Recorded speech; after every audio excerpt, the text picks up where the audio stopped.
السلام علیکم، دس از موٹیویشنل حیدر. کیسے ہیں آپ؟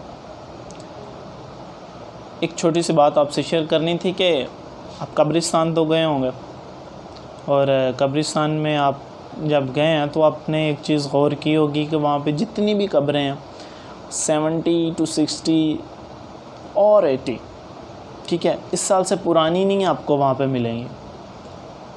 اگر کہیں کو پرانی ملے گی نا تو وہ کسی بہت بڑے آدمی کی ملے گی قبر، جو ابھی تک محفوظ ہے، اور 60 to 70 ایئرز پرانی ہے وہ.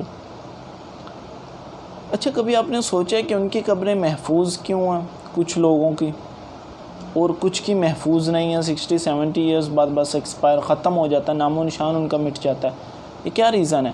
کچھ لوگوں کو ہزاروں سال ہو گئے لیکن ان کی قبریں ابھی تک محفوظ ہیں، ان کا نام زندہ ہے، اور کچھ کو ابھی بیچاروں کو 60-70 سال ہوئے لیکن ختم. اس میں ریزن کیا ہے؟ تو سر اس میں چھوٹی سی ریزن ہے، وہ یہ ہے کہ جن کی قبریں محفوظ ہیں، جن کا نام محفوظ ہے نا، انہوں نے بڑا کیا ہے، کچھ بڑا کام کیا ہے.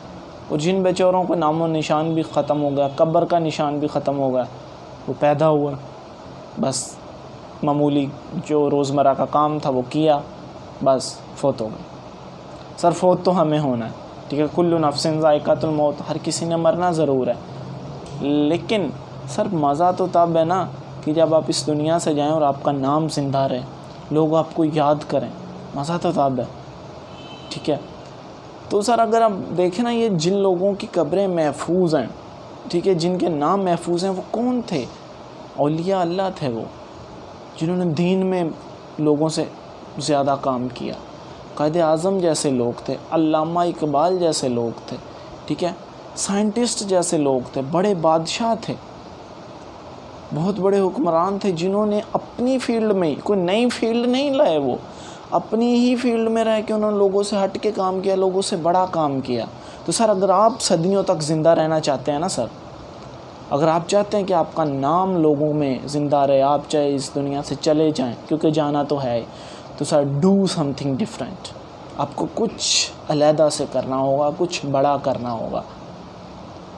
کوشش کریں، محنت جاری رکھیں، اور لوگوں کی باتوں پہ دھیان نہ دیں، اپنے مضبوط ارادے رکھیں. جزاک اللہ خیر.